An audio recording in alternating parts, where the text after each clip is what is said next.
right, let's see. OBS, are you working with me here? I see the little red dot is on in here, but I don't know if it's actually like live over here yet. Let's see. Is the text box? There we go. Live chat.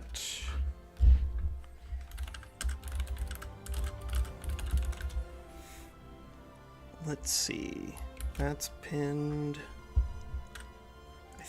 I think we're live. If we are not live, I apologize, but I think that looks good. All right, so here we are in Russia corn laws. So this is going to be just sort of like a full-on stream for how to accomplish corn laws with Russia. But a lot of the things that I'm going to show you are applicable to smaller nations. I do think that there's still some nations where it doesn't necessarily make sense to even try to push through corn laws. Like, for instance, I think Japan, especially because of the journal entry they have, I would just ignore it. I would just focus on industrialization. But I don't think that's true with Russia. I think that even though Russia starts in a pretty weird spot in terms of its industrialization and amount of food just kind of floating around in the world, that you can still accomplish corn laws in a reasonable time frame with Russia, and then use it to liberalize and industrialize your country. All right, I'm gonna grab some coffee. I'll be right back. But I do believe that we are live. We will find out soon enough.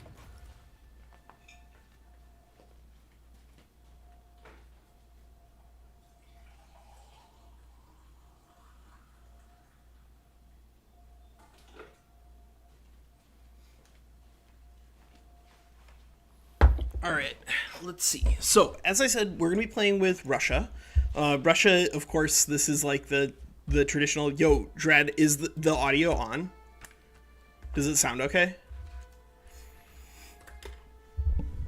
All right, good. I'm so bad at remembering to do that. All right, hey, Butler, how's it going? All right, so we're doing Russia corn laws. That's what we're doing. I think that what we're going to be doing here is going to be largely applicable to any sort of starting major or great power, but there are going to be some things that, because we're literally a starting great power, that you can't do as like two Sicilies, for instance. But that's going to be pretty important because we have a really big ship to turn here, right? 58.8 million is a lot of peasants that we're going to start with, and therefore just like an absolute crap ton of grain production. It's going to be pretty rough. But on Harsh High is, I think, just a fun way to play Victoria 3. And now we have like 20 minutes of starting setup clicks that we get to talk through. So I'm not going to go through like absolutely everything when it comes to corn laws, other than just like to frame it that, broadly speaking, a lot of nations are going to start with a relatively powerful landowner in Victoria 3. That's not true in incredibly industrialized nations, but most nations are going to have a landowner at 20 to 30 to 40%. Yeah, you can do it as Japan too. I did it with Japan as part of the corn laws for 1.3, but after the fact, I kind of regretted it because Japan in particular, because of the journal entry, I think you want to just skip corn laws and go straight into industrialization. I think Japan's a little weird and a little different in that sense. And I'm starting to get the feeling that Great Qing might be the same way. Although Great Qing is obviously like made a little more complicated because it's enormous. 365 million pops. But we're going to begin by just shifting some of these errant interests around the board. We don't need an interest in Japan immediately. We don't even really need an interest in Manchuria immediately, or Persia. But we do want to get an interest in Brazil and in La Plata, because whenever you're playing a larger nation, you kind of want to buy as much grain demand as you can with your guns at the very beginning of the game. So if you can get Brazil to be a dominion by just naval invading them, then it's very, very good. So I would recommend trying to snipe Brazil if you start as a great power, because they're a minor power right now. They're really broken up. But of course, if they absorb their vassals, they'll go back up to major.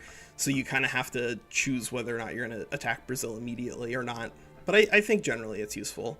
But yeah, corn laws feels a little weird until you start to conceptualize it correctly. Russia has a lot of everything. They have so many states. So we're going to set up our outliner here and you'll see what I'm talking about. Look at all these states and all of these unincorporated territories. Russia is enormous, and so subsequently you kind of just have infinite resources for the first half of the game, which is nice, but it also means that like how you develop things and how you build your economy is really, really critical, because you just have so many peasants here. You get so many peasants, it's wild.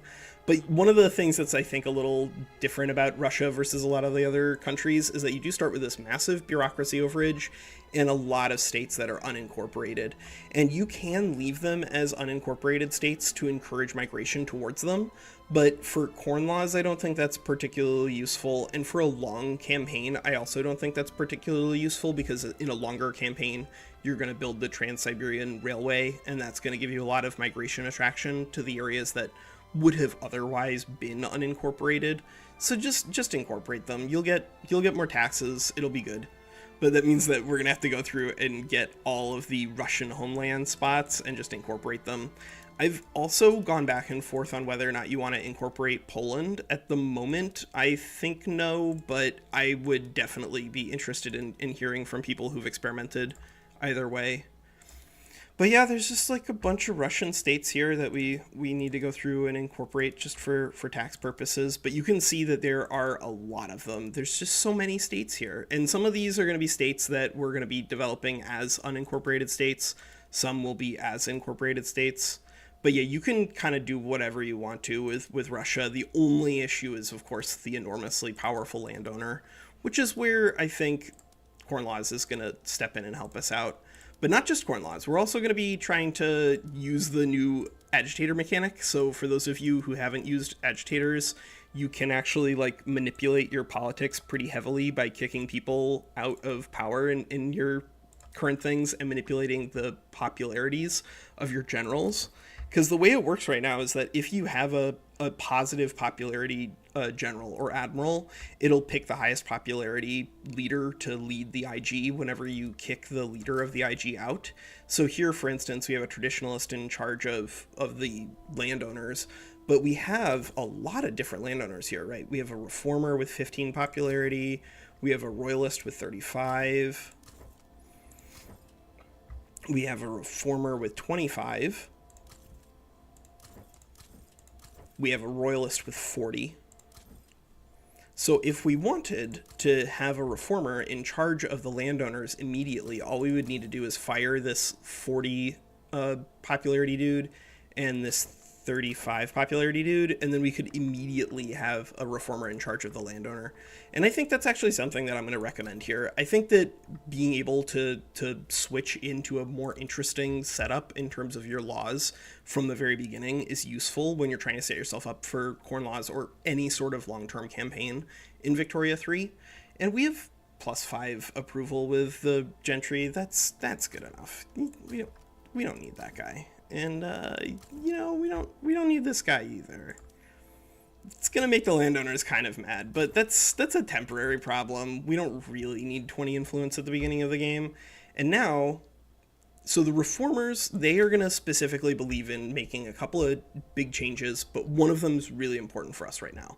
They're going to be in favor of either racial segregation or cultural exclusion over national supremacy.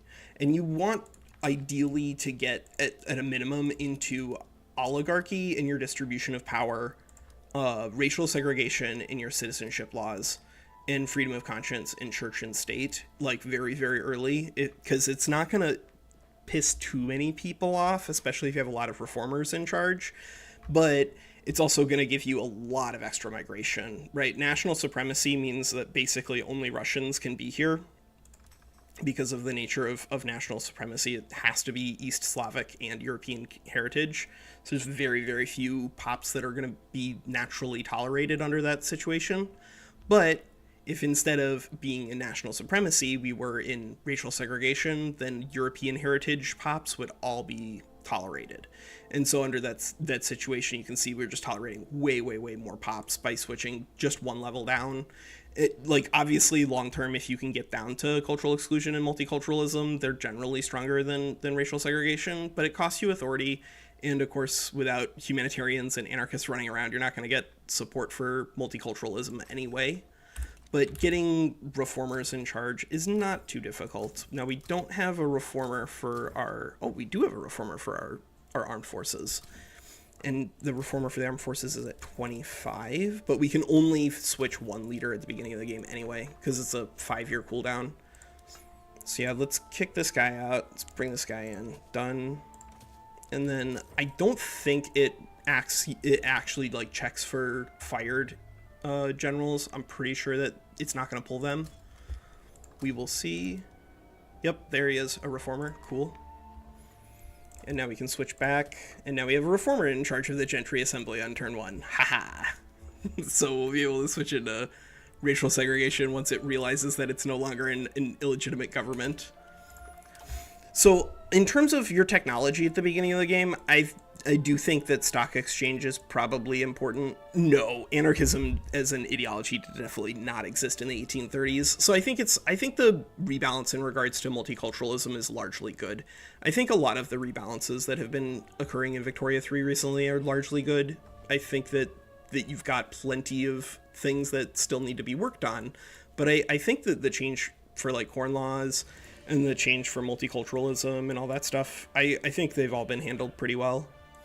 So we're going to pick up stock exchange first, just because I really do think that reducing your bureaucracy cost on trade routes is really, really important. It saves you a lot as a larger nation. And then I'm picking up lathe, just so that way we reduce the cost on our tier 2 production technologies. But then we're going to pick up intensive agriculture. And we're actually going to pick up intensive agriculture very, very early. And that's something that's specific, I think, to Russia, because Russia starts with so many grain-producing buildings here that you actually want to be able to enable soil enriching farming. So that way you can depress the price of grain temporarily by, especially if you're going to be building a whole lot of livestock ranches all around the board to increase demand on grain, because you're going to be intensive grazing ranch, and that in turn is going to produce the fertilizers that your farms are going to need. But then at 1845, 1850, we'll check what we get for our grain price by just switching off of soil enriching farming down to simple farming, because that'll crash the amount of grain being produced, therefore spike the price of grain. And in order to hit corn laws, you just need plus 25%. That's it. So there are sort of laws around freedom of the press, butter my pickle, just in here in free speech. Like, it's not really the same thing, but it's sort of the same thing, right? This is freedom of the press right here. It's not an entire thing, but this button itself is, I think, meant to represent that. All right, so we've set up our outliner over here. Let's go ahead and just set up some... Oh, right. Let's go ahead and fix what Russia is suffering from. They're just wasting 200 authority, suppressing their intelligentsia for some reason. Crazy. So, Russia, you're so crazy. Set up, move to... we're going to move into racial segregation first, just because there really isn't a big difference between racial segregation and cultural exclusion as Russia. They're both basically the same pops that you can tolerate. We'll go through and we'll add max wages. Max wages generally is always good. Government wages are going to give you tons of extra authority, but more importantly, it's going to put money in the hands of the people working in government buildings, and those are largely going to be in IGs that you want to be working with anyway.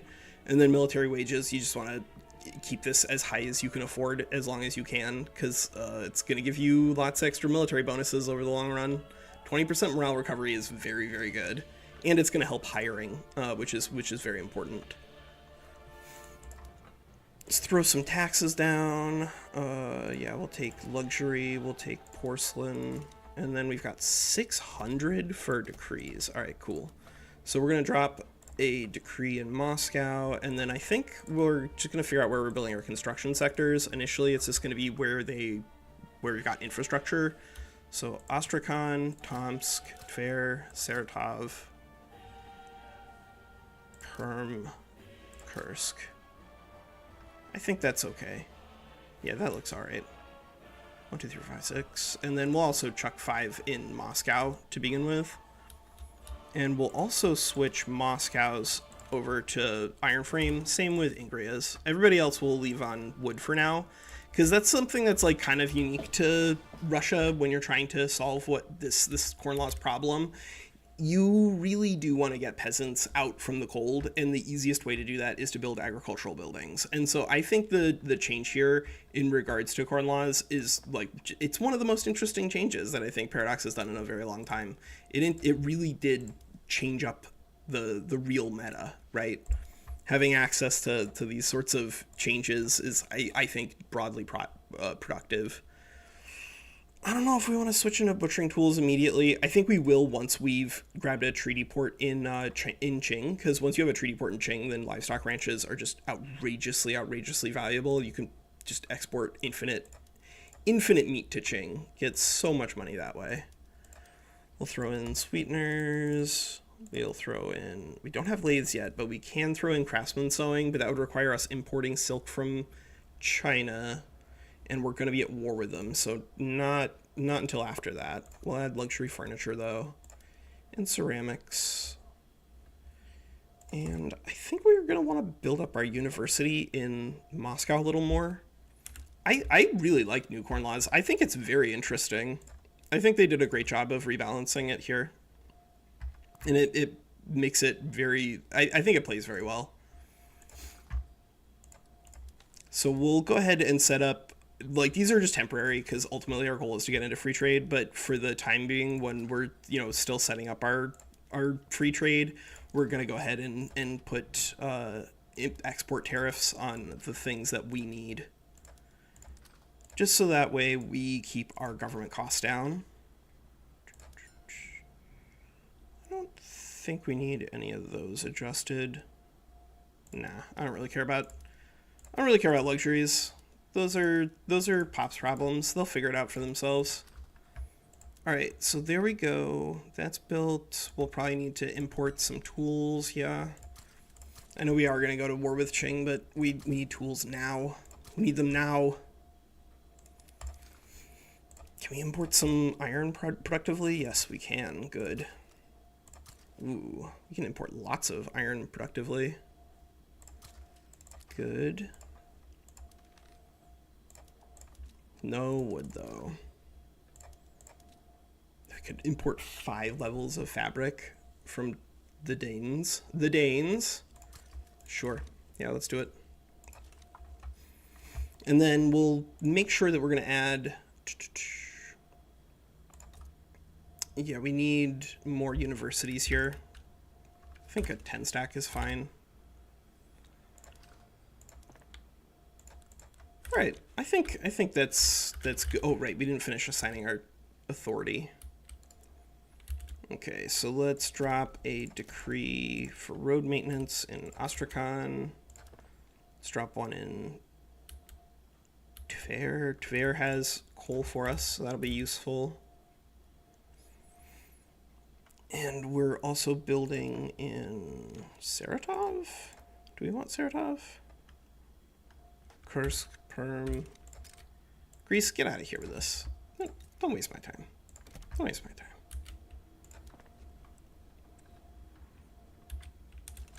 Yeah, we could drop one in Perm. I like Perm. I also like Urals. That's also a really good one.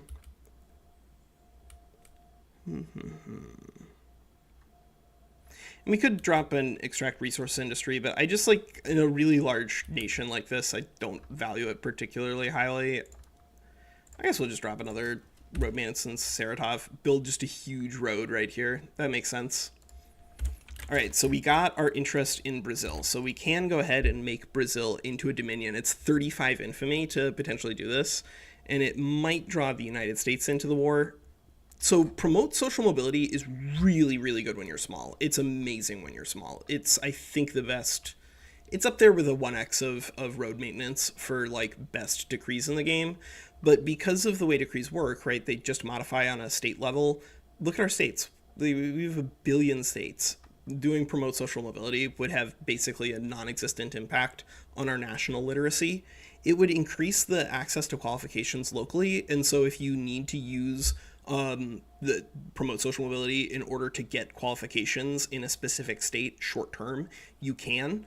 But generally speaking, if you're having qualifications problems, I would say first try to fix up your economy.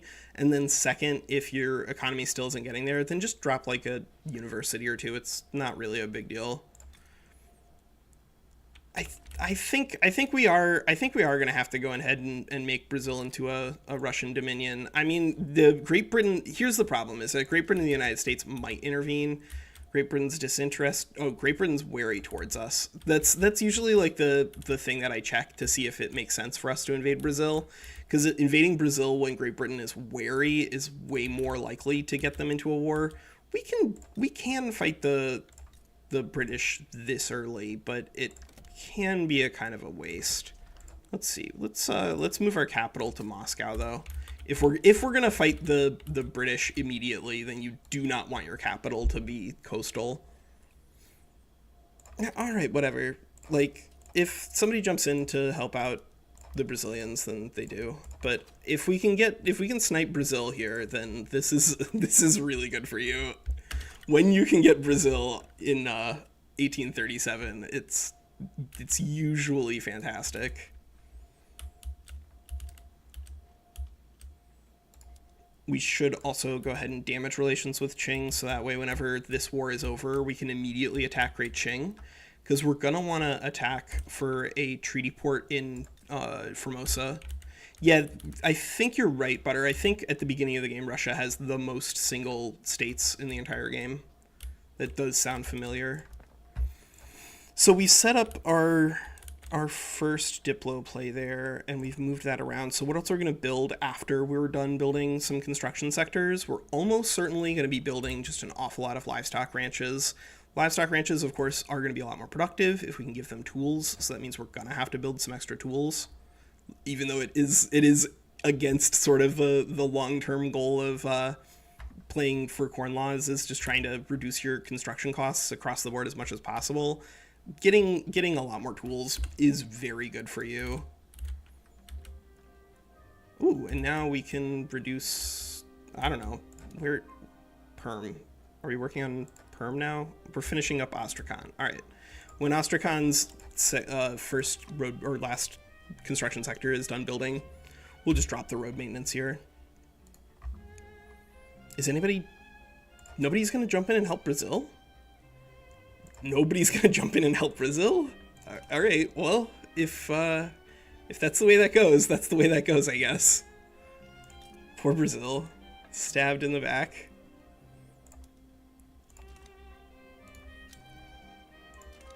All right, Great Britain, you've declared us your rival. I mean, that's cool and all, but if you're gonna do that, then I hope you're gonna follow this up by trying to help Brazil.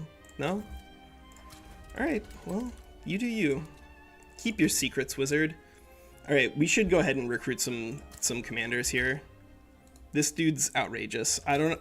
Is this a historical character? This is a historical character. This is not... No, this is a historical character. This dude's bananas. What is going on here? He's an experienced naval commander, brave and meticulous. Ooh, you are so spicy. Pavel. Oh, I love coffee too. Coffee is my caffeine of choice. Eileen really likes like black teas, and I tolerate them. I think they're fun. I think especially a gentry assembly jingoist. I'm in for it. I really like pu'er and stuff, but that's just because my dad gets a lot of them from his grad students. All right, Brazil, are you gonna demobilize here? You gonna back down? Brazil doesn't really have like great reasons to back down, considering that we made everything primaries here, but they don't have any friends. This is gonna be a pretty easy war, bud.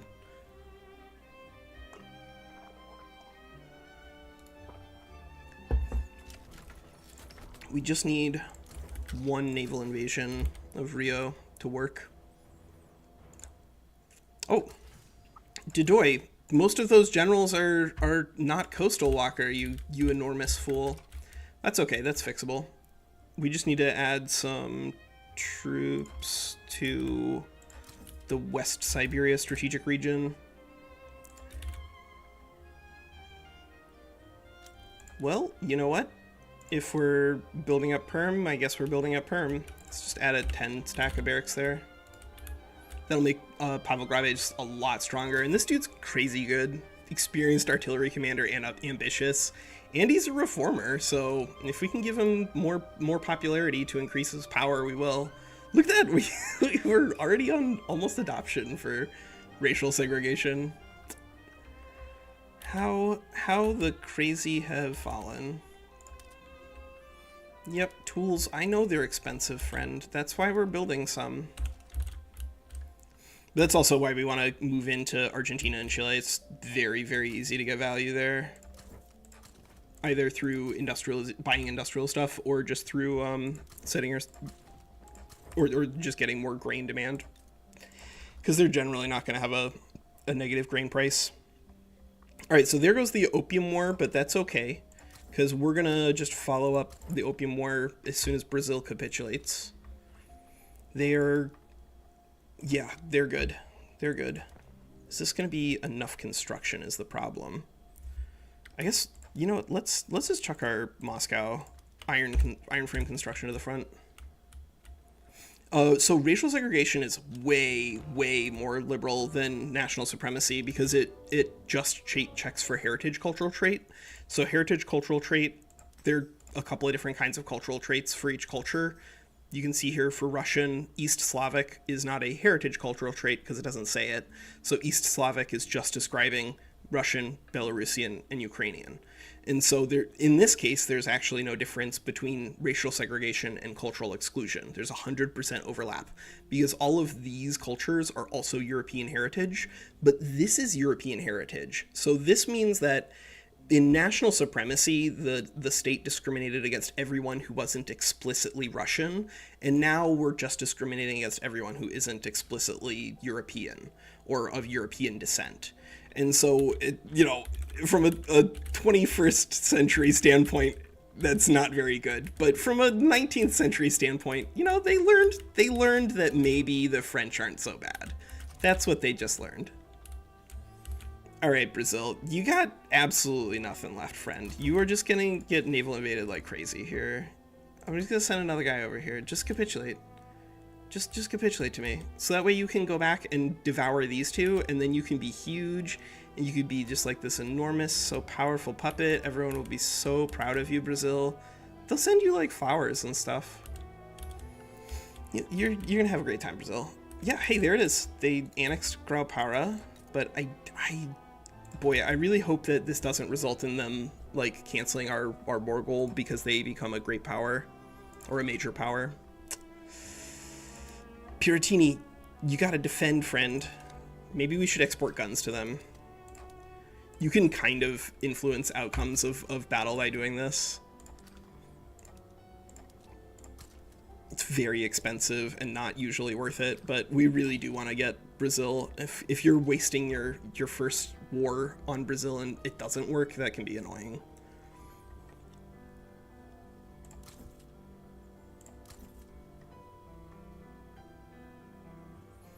Okay. Oh yeah. I mean, the way some people even do today is really weird. I don't know, man. I mean, like, humans are weird. Humans are really weird. And if there are aliens out there and they're not interested in coming by and hanging out with us, I don't blame them. Like, there's a lot of problems here. There's a lot of problems here that are mostly self-inflicted. All right, so I don't actually remember if this is actually gonna... No, it cancels the Dominion play. That's a major bummer. You can get Brazil, but you do need the rebellions to hold out for a lot longer than this, so we're not going to be able to get Brazil as a Dominion here. Their prestige is too high. Unless we can prestige bomb them with naval bases. I don't know. No, so you actually want... If you're gonna get Brazil, you have to do it in the other order. Because when, at the beginning of the game, Brazil is actually just a minor power because of the two rebellions here. They've missed out on enormous chunks of space. All of these guys are not they're not subjects. And so they start as a minor, but if they win the two rebellions before they capitulate to you, then they will become a major power, and then the Dominion play will actually stop. Yeah, it's annoying, but it is something that I was aware of. It's something where it's not ensured that you can actually puppet Brazil immediately at the beginning of the game. Yeah, they just became a major power because they won the two civil wars. You have to be pretty fast and pretty lucky in order to get Brazil as a puppet now. But you know what? That means that we can just stop the war against Brazil as soon as...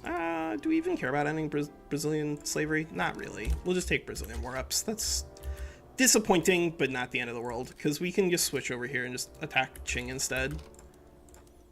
Qing. And why are we doing this? Walker, why are you just attacking people? Like, just chill. No, Walker. I won't just chill.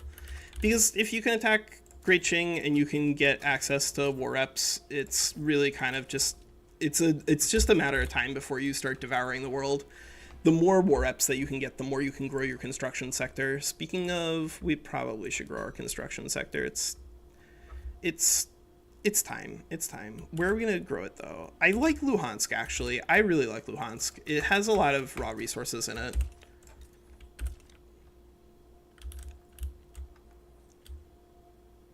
There's 127 coming over there.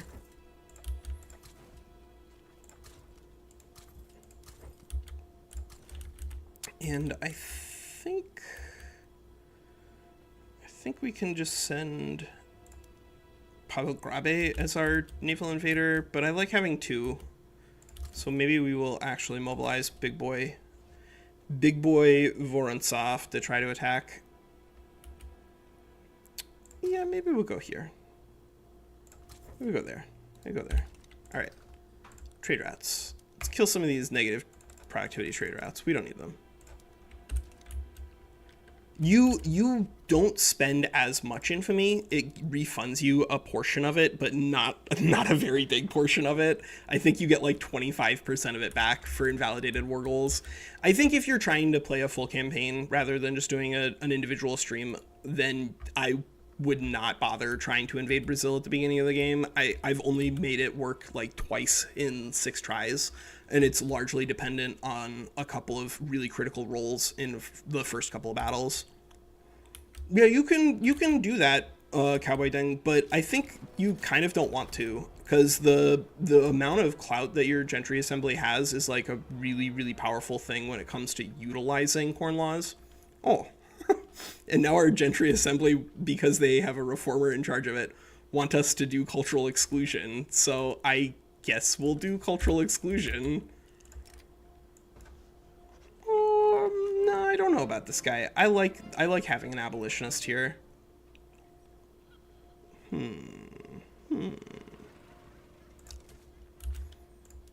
Okay. All right. So now we have an abolitionist trying to work for tenant farmers. Dung is in the house. Cowboy Dung. Dung Xiaopeng. That's not how that is pronounced, Walker. All right, let's invade here. Let's invade some of these spaces. Send Pavel. Oh, Pavel. Yeah, he can, because he is coastal. Oh, we'll go here. I can't believe I forgot to make Qing war reparations a primary war goal. It's like really, really bad gameplay, Walker. You're better than that. I'm not better than that. But that's okay, because we're going to get a treaty port in Great Qing. Once you have a treaty port in Great Qing, you can just export essentially infinite meat to there. And that's, I think, part of the critical part of corn laws here. You really do want to just get as much livestock down as you can. And that is really interesting, because livestock ranches... So this is I could probably do a full stream on 1.3 that I probably should, but I actually really, really like the changes that they brought in 1.3, especially for corn laws, because of how it addresses like the issue of agricultural buildings being garbage. They're really good now. They're really, really good now. Like, you don't want to build them all game long, but like it used to be absolutely incorrect to waste any construction points on building agricultural buildings at the beginning of the game, because it just like didn't do anything for you. And now it's great. Now it's great. And that's, I think, very exciting.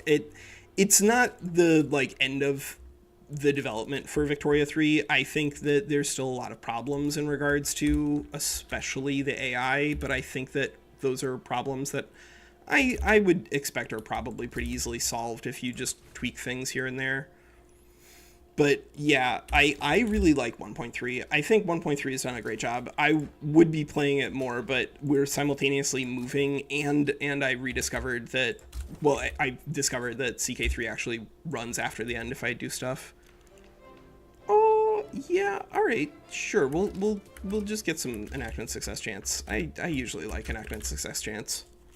But once we're done with Great Qing, we're just going to keep rotating through declaring war on people for war reps. That's really, I think, the most important thing when it comes to growing a big economy like this. If you are a great power, you should behave like a great power. Don't be afraid to attack people for things, because you would, right? You're Russia. You would attack people for stuff, or you would threaten to attack people for stuff, and then you would have, like, maybe the Crimean War or whatever. But yeah, you're Russia. You're not gonna be nice. We have extra authority. We can do that. It depends, but I think that having built up non-industrialization buildings is actually useful, Claudia, because here, for instance, if we're building an absolute crap ton of livestock ranches, that's going to decrease the cost of fabric within our market, which in turn is going to make it more valuable for the market, especially the private construction from laissez-faire, to build textile mills. And we're going to be trying to build a lot of textile mills because we're gonna invade Great Qing and have a treaty port there.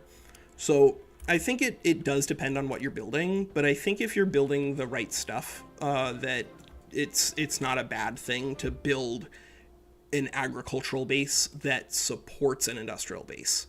That does mean, though, that I still think cash crops are largely bad. I think the exception is if you're playing a very, very, very small nation. Like if you're playing Haiti, for instance, I actually really liked building one or two tobacco plantations in the early game, just for pure money, because your landowners are so small.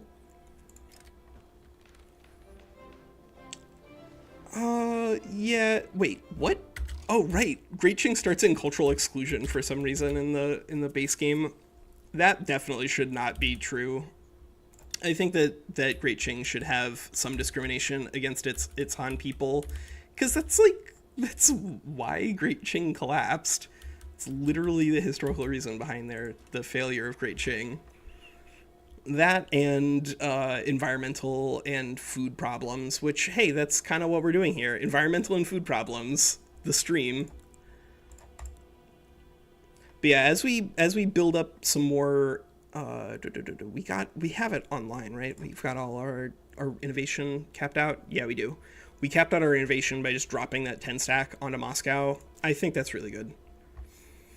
Yeah, if you don't have a meat sink, then cotton is like a little better than it also kind of depends on how much rye and wheat and all that stuff that you start built out with, right? As Russia in particular, you really do want to be able to make use of the fact that you have all of these construction points spent here, and the best way to make use of all of these construction points, I think, is to utilize intensive agriculture. Yo, what's up, Sid? But like, I think if you don't start with just an absolute crap ton of built up wheat and grain production, then you can be a little more diverse in terms of what you build. I just like the fact that livestock ranches, which are buildable literally everywhere, are actually good. Because that is, I think, a big deal in terms of game rebalance. So generally, I think racial segregation and cultural exclusion are pretty interchangeable. We just switched into cultural exclusion because we had a movement demanding it. We have a movement demanding we enact agrarianism, but it's maybe that's worth it. I mean, the Gentry Assembly are really, really happy right now, and this would not cause them to throw an absolute hissy fit. And it would immediately tank our bureaucracy, but not in a bad way. Yeah, all right, whatever. Start agrarianism. We're gonna switch out of it when we get into laissez-faire anyway. Or one would. It's unclear if we're actually going to have time for me to implement the market liberal and like build out the law stuff, because we are moving right now. But I wanted to take today off to do this.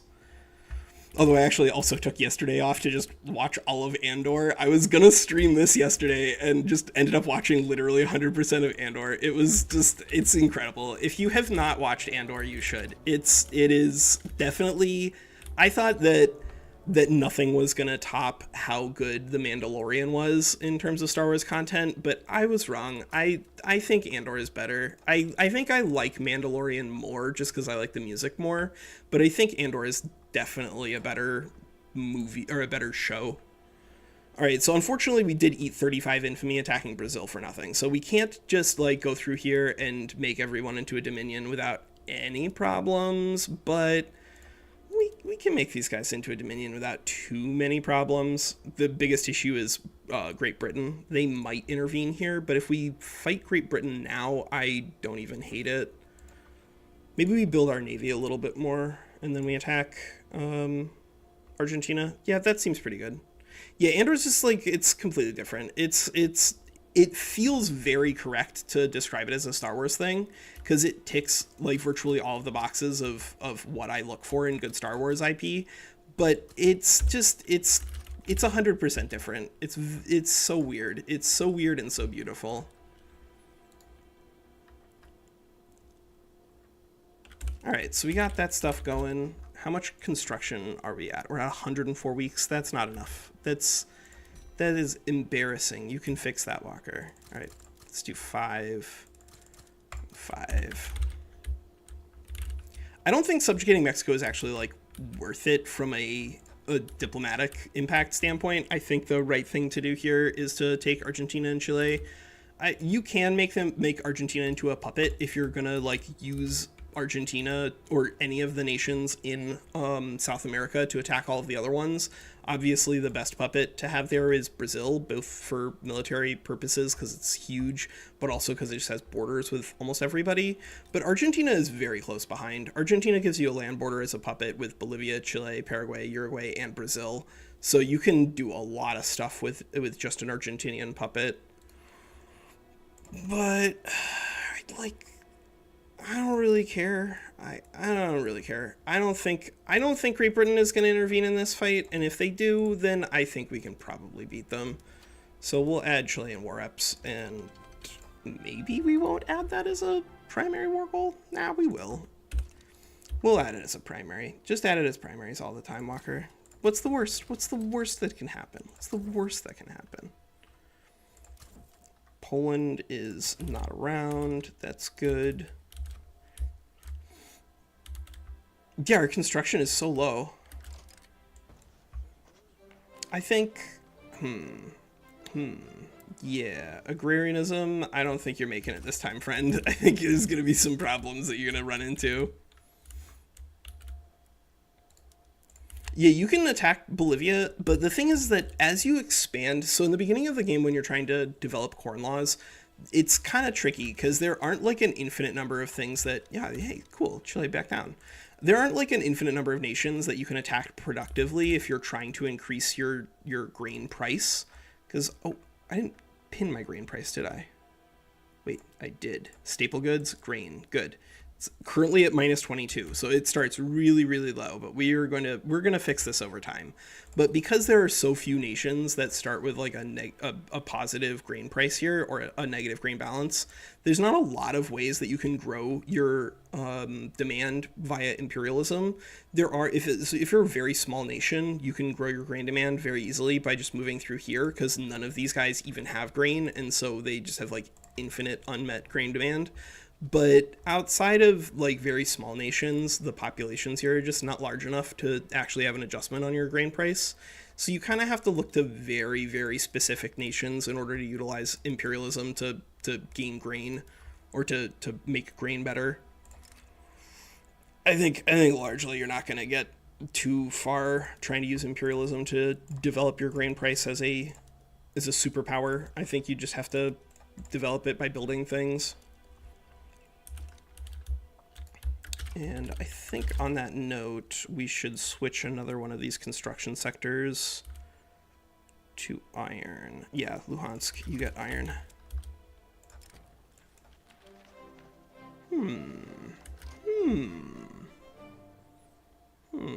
I mean, I do like enactment time, and we do have the extra bureaucracy, so yeah, we'll do that. If we can get this through before getting into anything else, I'll take it. Enact 10 farmers would be nice, but I do think we want the extra strength on the gentry assembly.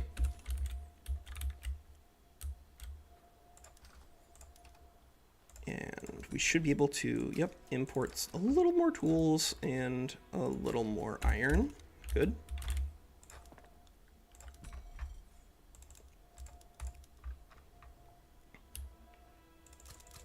We'll add 5 and 5. Kazan and Charson are both wood. Good. We're building there, but we are kind of deficit spending for construction right now because we're floating on 38k of Diplo pacts that are mostly war reps.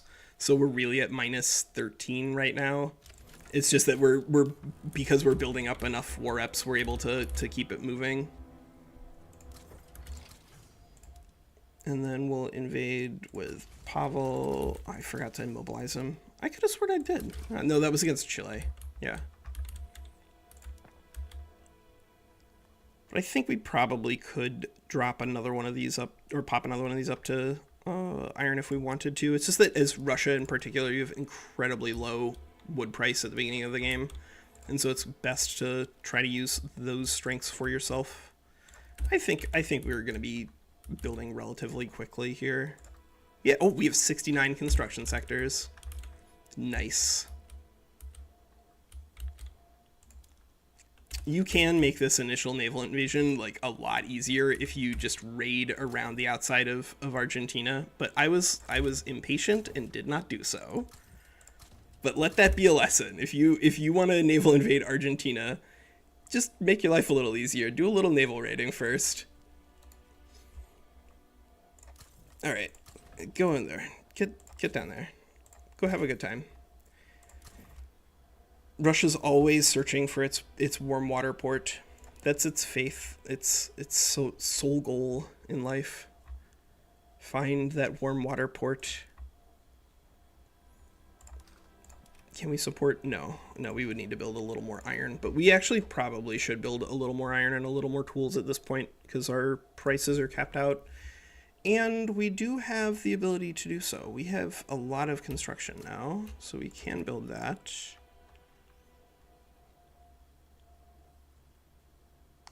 And I think I could build Moscow a little more. A complete rewrite of the agrarianism bill. I mean, listen, guys. You guys are not doing well with this agrarianism movement. Ridiculous. Well, that makes sense. They're getting stalled at 51%. That's kind of why you can't fight through it with just an agitator if you have an enormous amount of clout concentrated in one guy.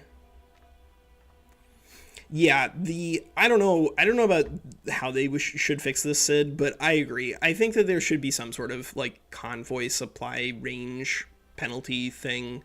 Like I think if we had a bunch of treaty ports leading our way down to here, like in Hoi 4 or whatever, I think it would make sense. But I think that just as a broad thing, you should not be able to just go wherever you want to. Like we could immediately start by attacking Hawaii if we wanted to, which makes sense as Russia, but like you probably not going to be able to send a fleet over to Hawaii from Oman. That would be a little bit of a trek. Just a little bit. All right, so we got some technologies. Let's oh right, and we beat up Qing, so we can actually upgrade stuff here. So yeah, let's do some upgrading. Let's do some upgrading. That's still the same. Dialectics doesn't give us that. We don't have that. We don't have that. We could potentially start rolling out glass in our urban centers. I don't think we want to roll out tools for livestock ranches just yet. But yeah, we can just import infinite silk from China. Done. Problem solved. Yeah, sure. You earned it. I'm not even going to check who you are. Anyone who wants a promotion, just come to the Tsar. He's in a good mood today. All right, so we beat Argentina. So now we need to decide, is it worth it for us to try to puppet anybody else at 42 infamy? I think kind of no, because once you get above 50, then you start having issues. But, oh, right, we don't need to damage relations with China anymore. But we can still go around expanding our influence via treaty ports pretty easily. And Venezuela's a good one to get a treaty port with. Brazil can be good to get a treaty port with, although it is complicated by the fact that, like, they don't produce an infinite amount of dye. Ooh, there's going to be a battle out here. The Ottomans and the Egyptians are fighting, and you know what? That really does sound like a lot of fun. This might be what we do next, is just take a treaty port in Egypt, in Crete. We have a declared interest in the Balkans. Oh, right. We are part of this Diplo play and therefore are not eligible. Yeah, we'll get some gold. All right, so there's some more construction going on. So we're going to need to switch some guys into iron and tools. Who else can we switch over? Saratov? Tomsk? Kazan? I don't hate Perm either. Ooh, nice. We hit agrarianism out of nowhere. And now we have now we know what we need to be building. We need to be building government administration buildings, Walker. Didoy. All right, Kiev I think doesn't. Yeah, they don't have the construction, but Kazan does. So we can just drop 10 here. You can get Sinai. It just kind of depends. I think that generally speaking, I like a Crete treaty port just because it means that we can have a permanent fixed interest in the Balkans, as opposed to this Sinai, which gets you a permanent fixed interest in Egypt. But you can get both. There's really no problem in getting both. In Crete, because this is a state that is Greek and majority Orthodox, just thinly, but they are majority Orthodox, we would actually tolerate the pops that we would take through a treaty port here. It's also only 2.6 infamy. Yeah, all right. Let's see if anybody's dumb enough to defend Egypt here. Take Egyptian war reps. We will mobilize Grabe. And the guy in the Baltic, I guess? Yeah, let's do that. That looks all right. We could potentially ban slavery in Egypt, but I just don't think it's worth it. Yeah, all right, get out of here. All right, Great Britain has sided with Egypt, so we can fight Great Britain now. Let's take British war reps, and who could we sway? We could sway Greece into our side. Well, thank you for the offer. Oh, all right, so now France and Great Britain have entered this evil alliance here. Evil alliance of spooky dudes. All right, Republican, Russian Orthodox, meticulous, offensive plan. Everybody's wounded. I don't really want a wounded character. They die pretty quickly. And then we'll want to make sure that we have an extra one in the Dnieper.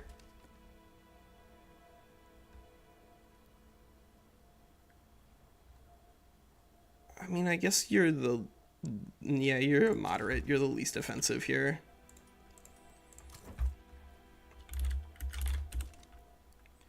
All right, so now we have a real world war on our hands. We have a war against France, Great Britain, and Egypt. So I think we're gonna need to just go ahead and mobilize everybody immediately. Why will you not let me take French war reps though? Oh, I already added French war reps. That's why I can't. There we go. So Heron Red, it's because we're just taking war reps. So if you're playing as a larger nation, I really do think that in a non-hyperbolic sense that you need to be as aggressive as possible if you're trying to make meaningful changes as like a big conservative country like this. Just start attacking people and take war reps and stuff. Oh yeah, we could slap some luxury clothes down now for sure. All right, so we've naval invaded there. So now let's see who else we can drive out of the way. Can we get anybody else out of this war by just naval invading them and convincing them that it's not worth their time?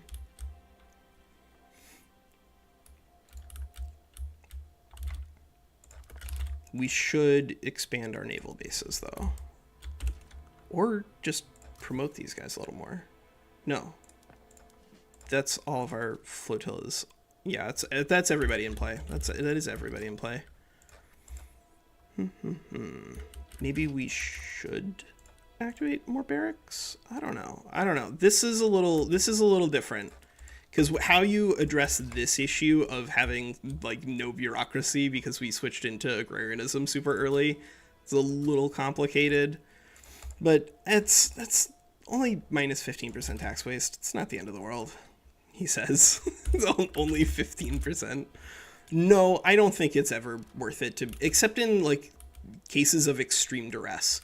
In cases of extreme duress, it can make sense to switch your government wages down, but largely speaking, I think you should just be on max government wages like virtually the entire game. All right, so we picked up intensive agriculture, so now we can actually do like different things in terms of our economic development. I like picking up mechanical tools. I think it's very good. I like picking up atmospheric engines. We should ultimately pick up rail, but at the moment we're actually not going to prioritize it just because we have so many different states. I think that the difference, we haven't picked up, that's why we didn't have access to, well, it doesn't matter. We'll pick this up along the way. But I think that generally speaking, tools versus atmospheric engines is one of these things where the smaller you are, the more atmospheric engines is good, because you're not going to have like an infinitely huge tool industry. But the larger that you are and the more that you can use tools, the better mechanical tools becomes, especially if you have enough tech to be able to pick up Bessemer process relatively easily. But I think that generally, even if you're trying, good. Looks like Qing has done us the favor of coming through and just buying a bunch of meat from us. So we don't even need to send the guys out there. We don't even need to spend the bureaucracy cost. Okay, let's just keep sniping territories from these guys.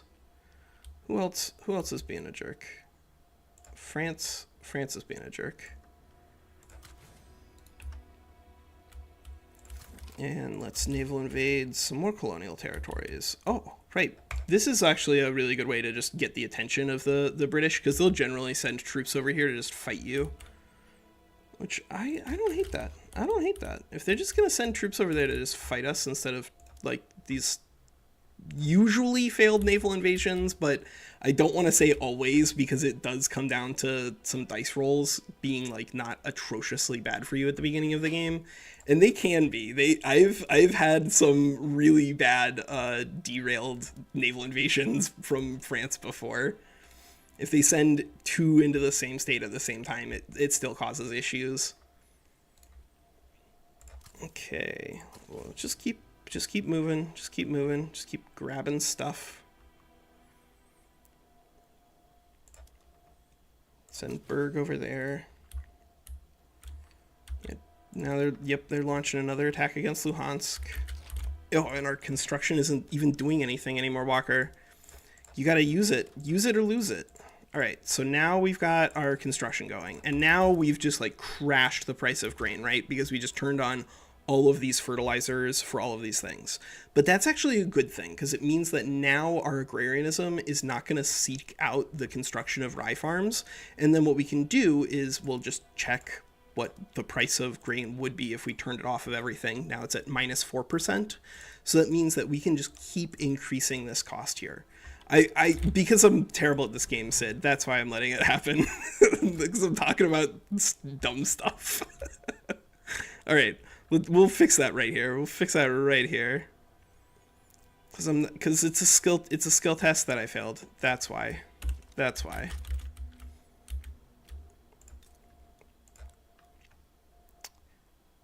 But we are going to be moving into mechanical tools. So if we're moving into mechanical tools, we're going to need coal. We're going to need some of our own coal. And lucky for us, Tver even has coal. Is it worth 15?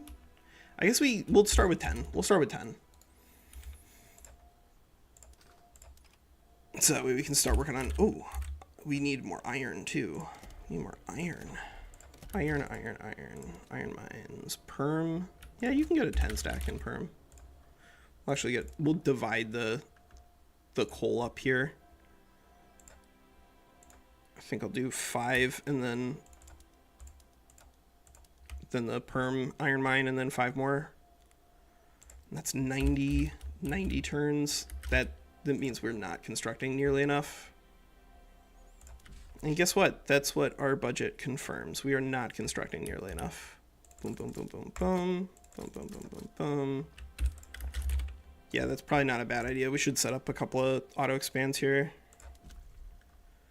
I'll set one up in Cherson, and I'll set one up in Lesser Poland.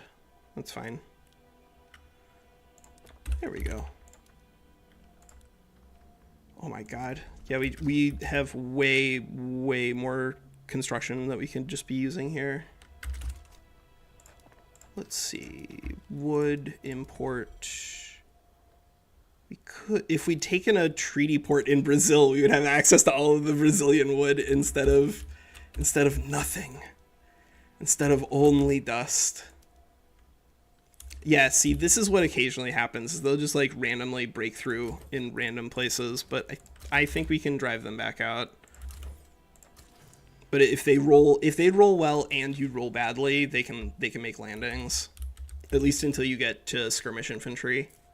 Once you're at skirmish infantry, it's pretty impossible for anybody to naval invade you.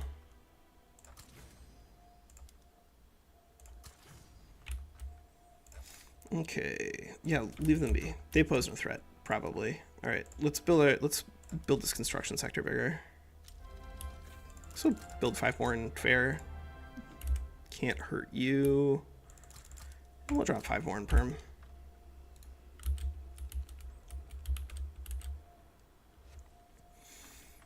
And now green is at minus 25% and counting.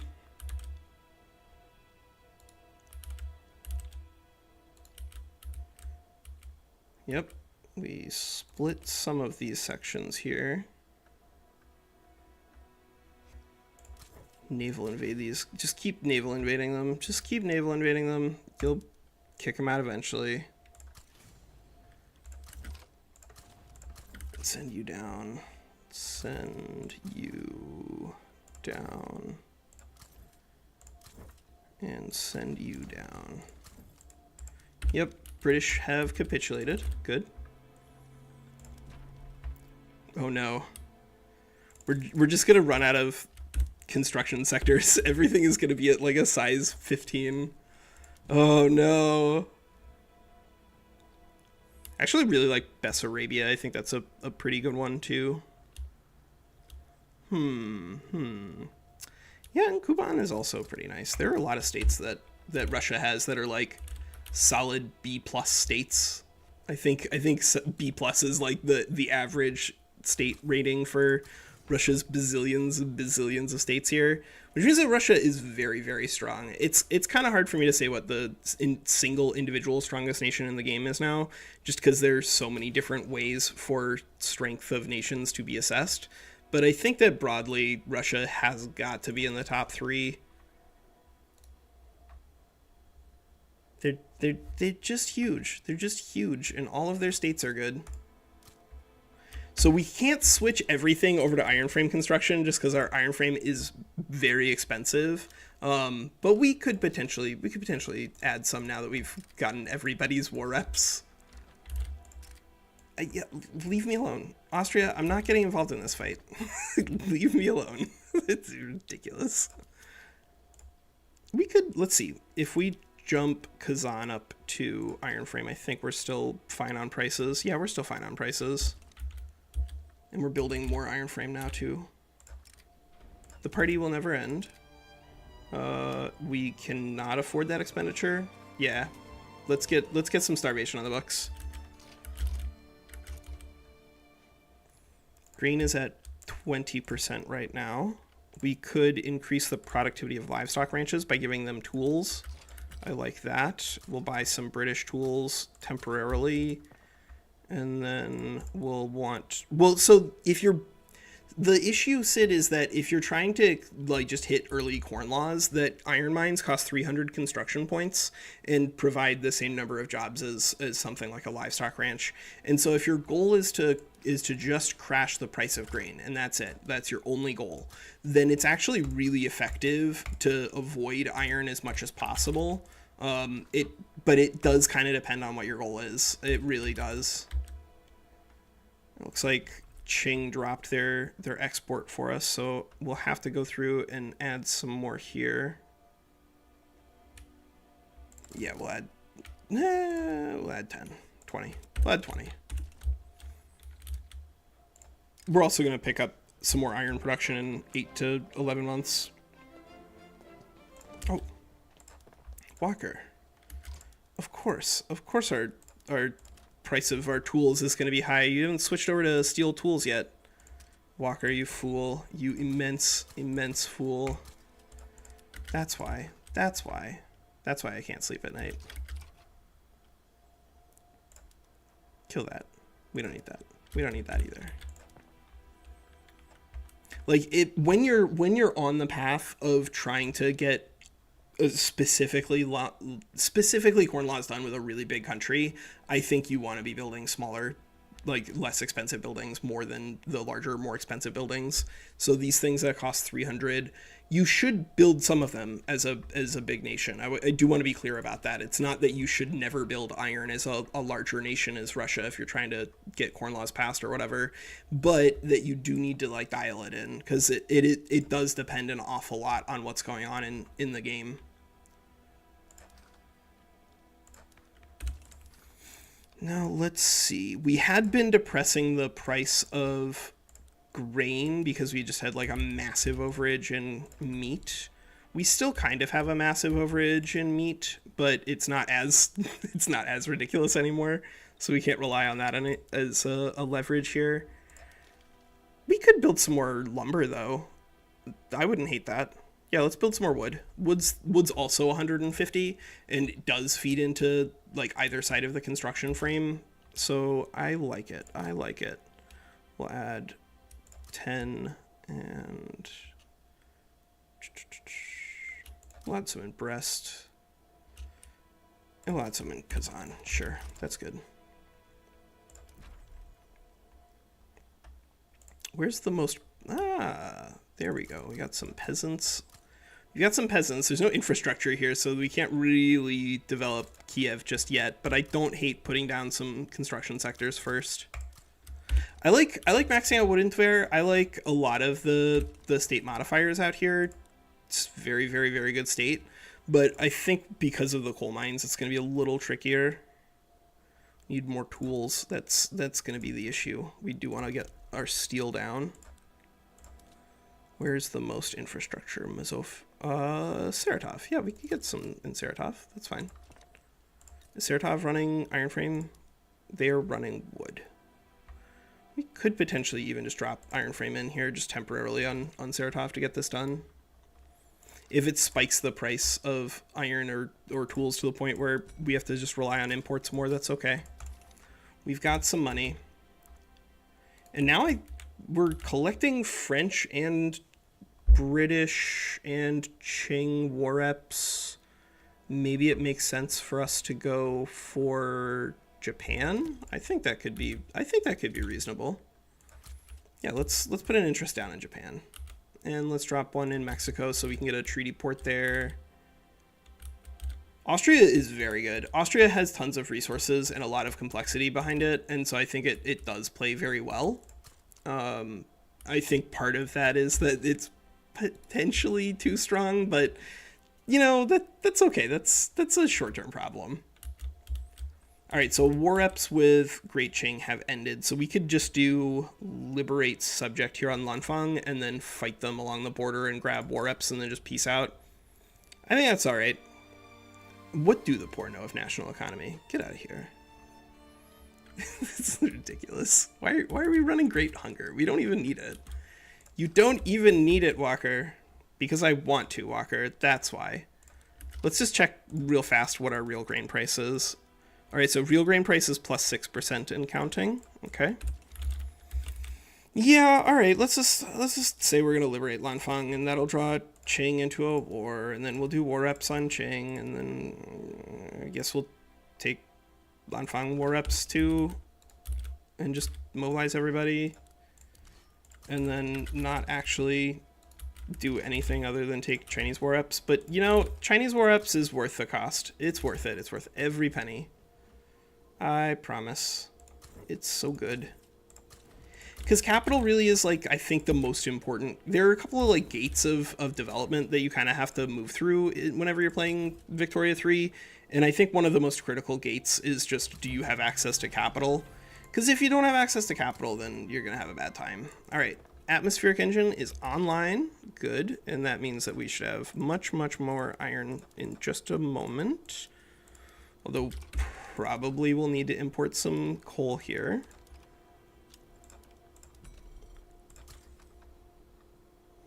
British, yeah, we'll do British. The Dutch East Indies have sided against us.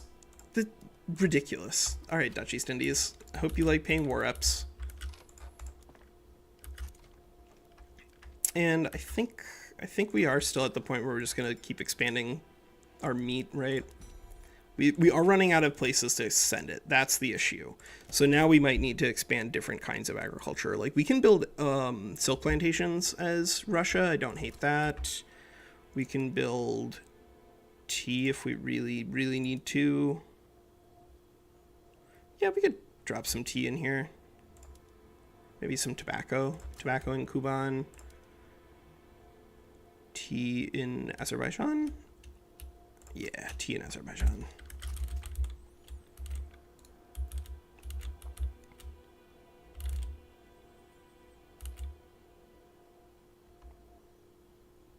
Yeah, we'll get there on time. We will get there on time. We'll be able to fight them. Everything will be great. Everything will just be a-okay. But naval bases are also pretty good at decreasing your food cost, so maybe we should push out a couple more of these. And they're pretty good at defending your borders, so I don't hate it. And it increases the price on staying at a higher rank, which is also very strong. Shipyards could be good. Yeah, we could add some, drop some shipyards in here.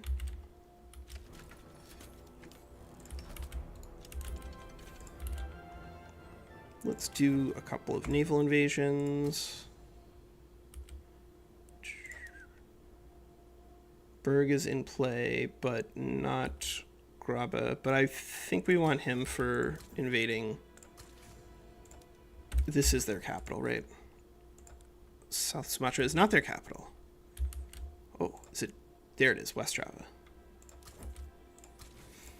Yeah, let's go invade West Java. Let's go down to Indonesia. It's a pretty cool place.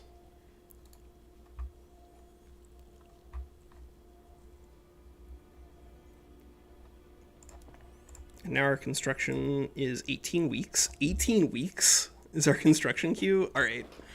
Well, that means that we can build really, really quickly here if we want to.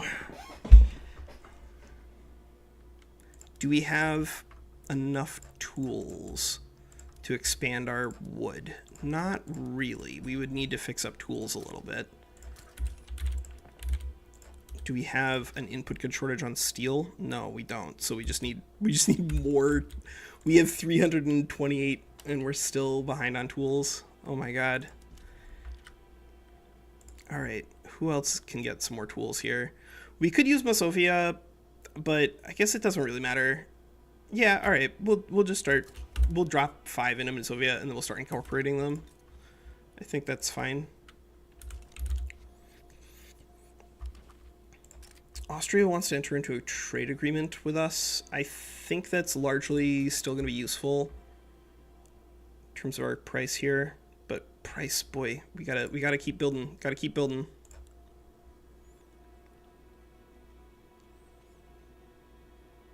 Tea plantations are looking relatively profitable, as are tobacco.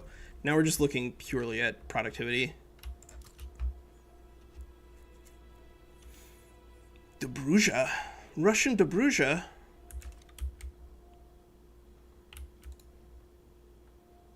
Oh, where did we bounce off of? Did we bounce off of the Dutch East Indies? That's crazy. All right, let's do it again. We got 2 of them this time. Actually, do we have 2 of them? Do we have 2 of them? Yeah, we'll have 2 of them back to back. But all we really want from this war is this. The rest of this stuff is just us being silly. But this is like, I think all you're really doing when you're trying to build up towards corn laws. Here's a larger nation, is get war reps. If you have a whole lot of grain built, then turn on intensive agriculture. We're at +7 now. So yeah, we definitely need more profitable livestock ranches in order to keep these going. But I think we can do that. We can drop in some in Cherson and Lesser Poland. And maybe even expand our market by attacking Japan after this war with Great Qing, because I wouldn't hate having a treaty port with Japan. They usually have excess meat demand built up. Yeah, where else can we export this stuff? Or can we export the fertilizer? Can we export the fertilizer? Nah.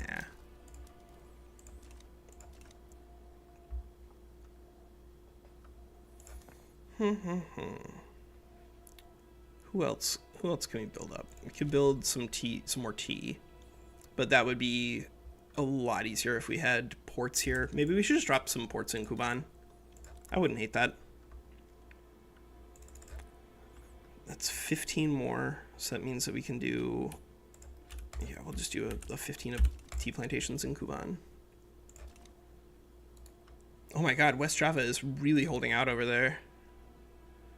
Alright, well, now they're willing to just do this for Qing war reps, and that's all we really wanted. So, thanks for the war reps, Qing. Keep doing your thing.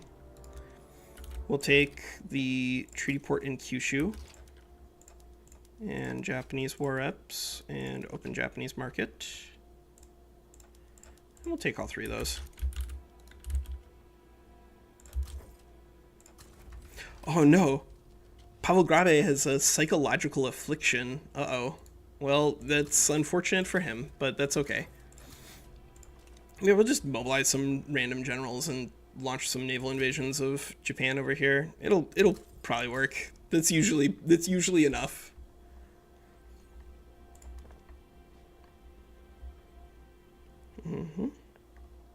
-16 and counting. Can Azerbaijan or Dagestan, can these guys build ports? Because they're not really coastal. No, they cannot build ports. Okay. That is annoying, but it does check out.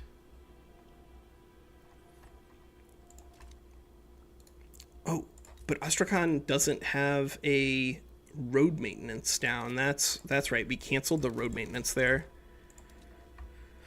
Perm, Saratov, Tver. So Saratov is the outlying, just way too much infrastructure. Yeah, now it's a lot better. And now Astrakhan has just an infinite amount of infrastructure to work with. Do we want an infinite amount of infrastructure? I guess we could just build a huge livestock ranch here. No, don't give in to the darkness, Walker. Keep it moving. Build some stuff here. This will be useful. Yeah, Astrakhan, you can have, or Azerbaijan, you can have lots here, right? No, that's only 8 infrastructure. There's like nothing here because the Caucasus. That's why. Mountains are bad. Mountains are bad for infrastructure. That's, I think, one of the very basic things that the game gets very, very well. Mountains are bad for infrastructure.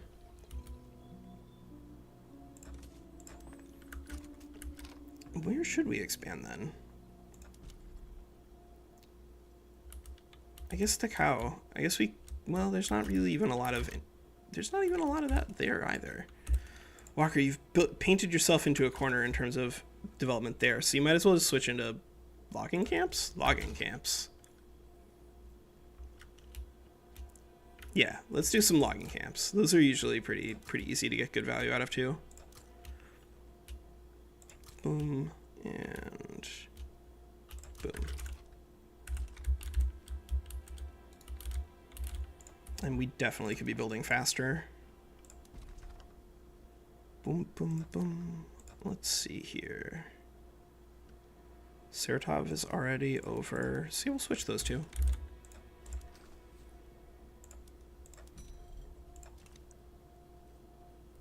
Oh, and we need to launch an invasion of Japan. Walker, you can't just attack Japan and then forget to naval invade them. That's bad gameplay. You know that's bad gameplay. You're better than that. All right, we'll launch an invasion against Japan. We'll get a treaty port there. That'll let us export more meat to them, and hopefully that's all we need. Fingers crossed. Yeah, you can max out logging camps crazy fast in game if you want to, especially if you're just like focusing in on pure logging camps without access to tools.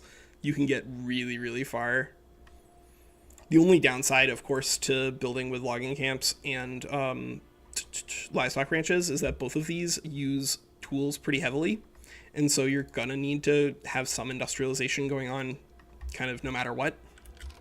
But of course the upside here is that now we're at 10% on grain price.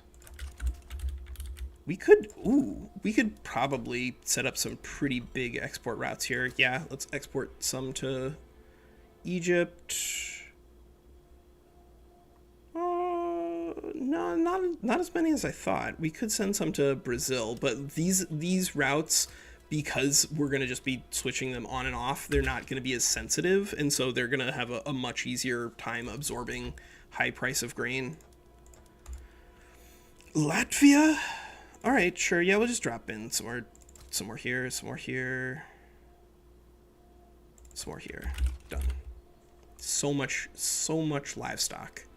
So much livestock. But all these ranches are just going to be devouring grain, which is really good. Increasing our buy orders here. We're already at plus 2.3, and these are way cheaper to build than food industries in terms of their construction cost, but they're also cheaper because food industries are going to be buying up iron, which is really annoying if you're trying to use canneries. You can just like leave canneries off because we haven't researched it yet, but I think across the board you do want to be using canneries if you can afford them. They're pretty good.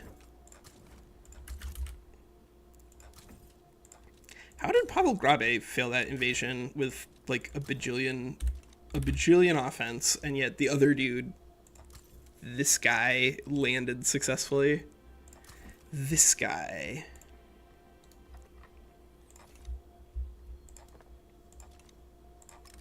Atmospheric engine. Let's grab water two boilers. And then I think we can probably just drop in some military stuff after that. Expanding our barracks probably is not a bad idea. They're pretty cheap in terms of construction points. And I like having a larger army.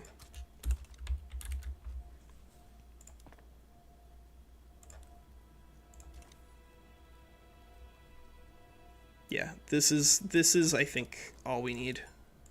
We should have this done.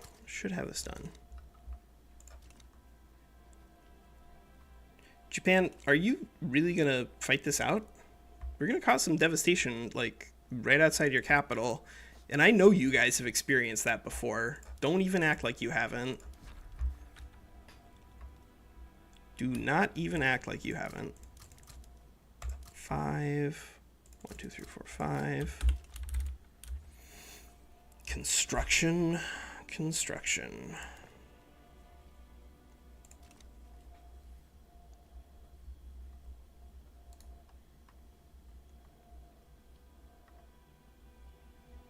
Alright, fine. Japan, if you're going to be a jerk about it, then we're going to start sending over other stacks to just attack in random locations.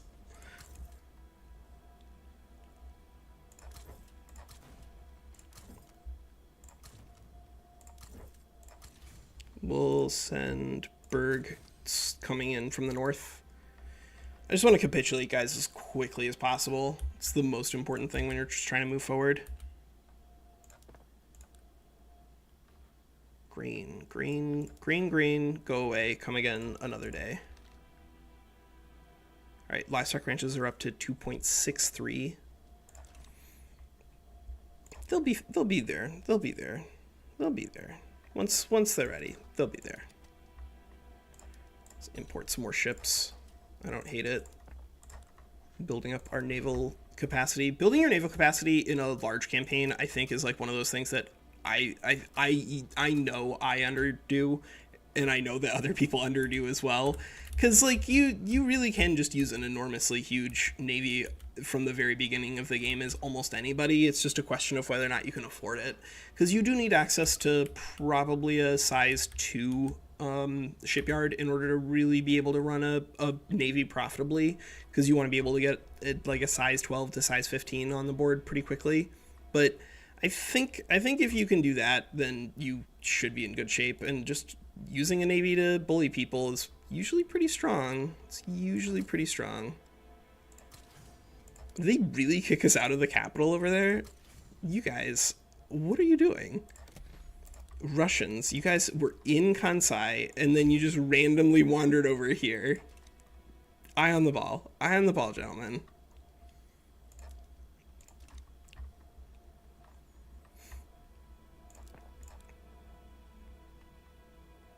The livestock ranches are still, they're still profitable technically,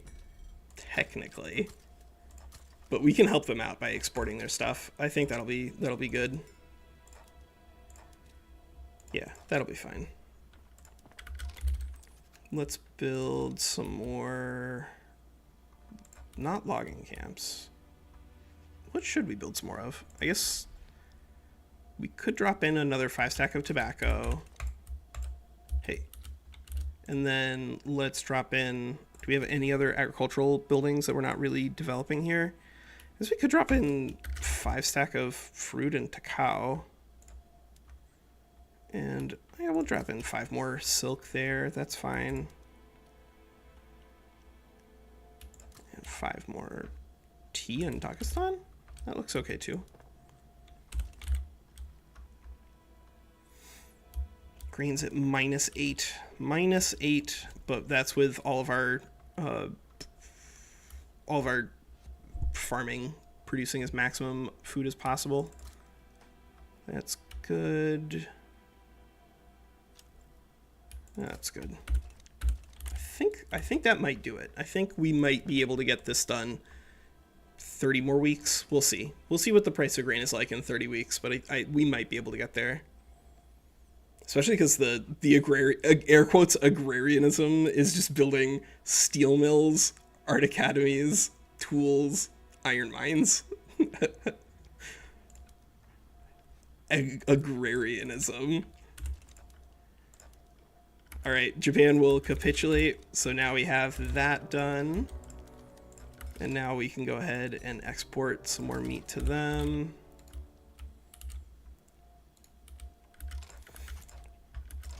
Yeah, what is our real grain price here? It's actually at 18%. All right, yeah, our grain price is actually at 18%. So once this construction queue is done, we might be there. That would be really fun. That'd be really fun. But that, like, you can get corn laws done in 10 to 15 years with most countries in 1.3.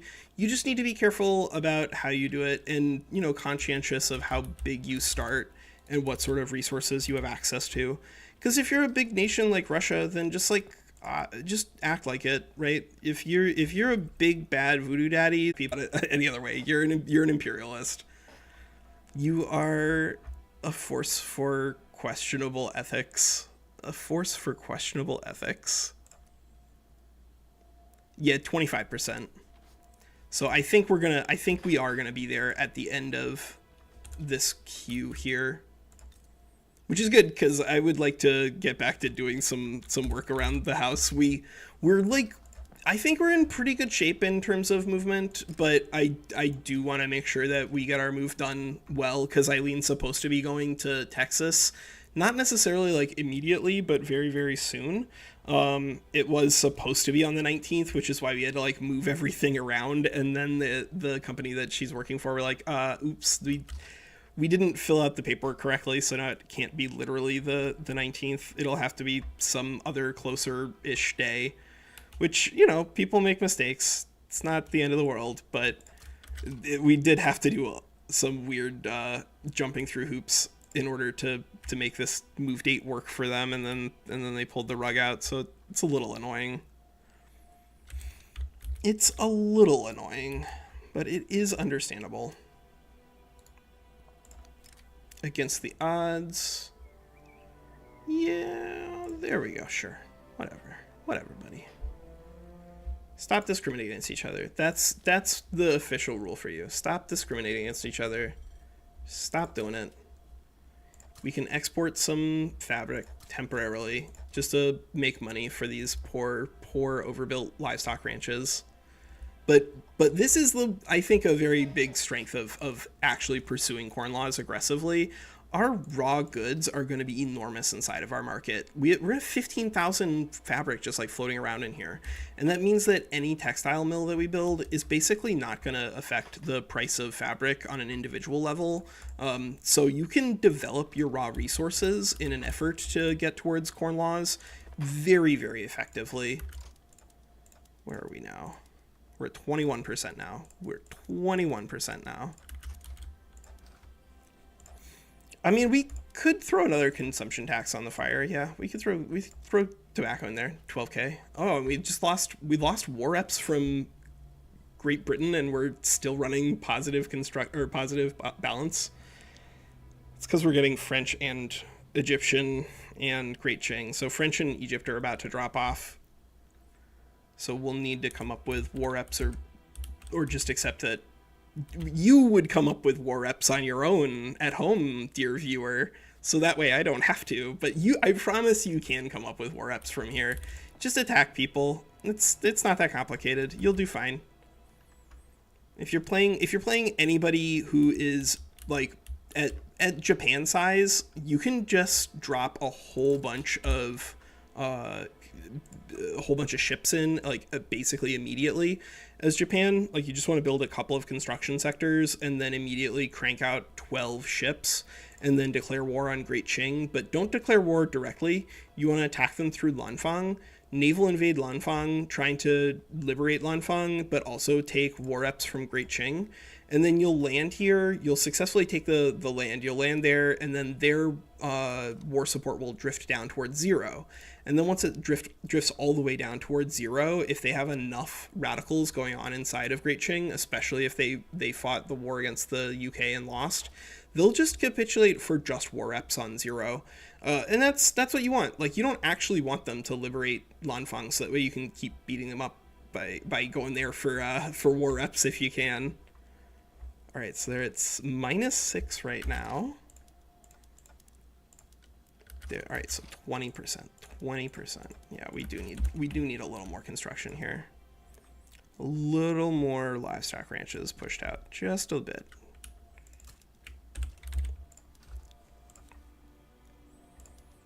But good lord, so much fabric. Just an outrageous amount of fabric. And can we export meat to anybody else? Anybody else want any meat? Do we have any more interests that we should be using? I mean, we should have been growing our interests while we were doing all of this nonsense. Like, you can drop interests down on the board wherever you want to, Walker. It doesn't have to just be ignored. This is a mechanic in the game. Ridiculous.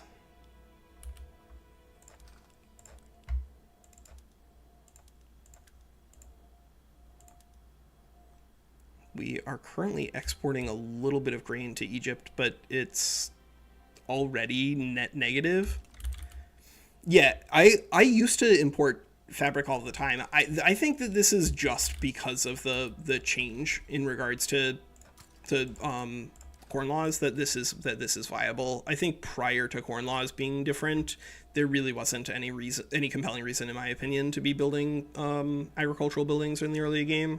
But because of this change, and critically because livestock ranches are buildable literally everywhere, it's A, good for your future industrialization, but B, I think it's just useful across the board for developing your corn laws, getting stuff going, getting it going. Oh, right, we took Nagasaki. Right. Forgot about that. I guess in Kuban we should probably drop another rail and then another 10 tobacco. Sure, yeah, we'll do that. We'll do that. That sounds fine. That sounds okay. Oh, yeah, dang. Walker, you could have switched over to skirmish infantry like 15 years ago. French, British, Prussian. Everybody sell the Russians your ammo. All right, so grain's at minus 5%. I think we need to get it closer for like 2 or 1. We don't, but one of the advantages of having, interests in the entire world is that you can just import it. That's okay. You can just import your first couple of engines, because one engine, like a size 1 motor industry, is much more than enough to actually like get all of the engines that you need for real industrialization going. But it's not the end of the industrialization loop, really. It's kind of like the beginning. And so I like just getting the first couple of engines that you need off of the market if you can find them.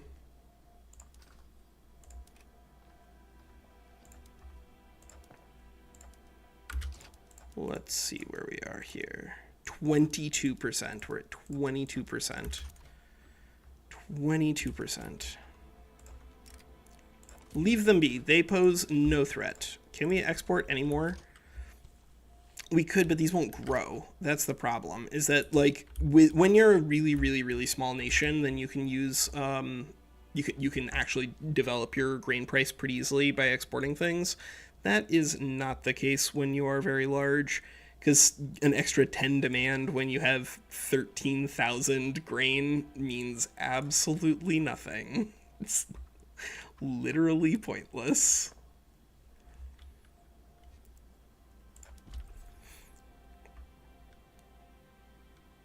You know what, Samara, you get some great livestock ranches too. Everybody gets livestock ranches. In this timeline, this is the timeline where the Tsar like sent out a message to everybody and just said, you should go out there and just raise a whole bunch of emus in the middle of Siberia. You're gonna make so much money selling emus to people, it's gonna make you crazy. And that's what they did. They went out there into Siberia and they raised a whole lot of emus, and people thought it couldn't be done. And they just didn't have the entrepreneurial spirit to make it happen. That's the story. That is the story. This'll be fine. Because like the things that you build in the first 10-15 years really do kind of set the pace for what your economy is going to be looking like. We probably are at the point, because we're close enough to corn laws, that we can just start dropping in more iron and tools. I don't hate that. But if you focus too much on the heavy industrialization stuff at the beginning of the game, it can make it hard to actually meet the requirements for corn laws, just because these buildings are expensive in terms of construction points.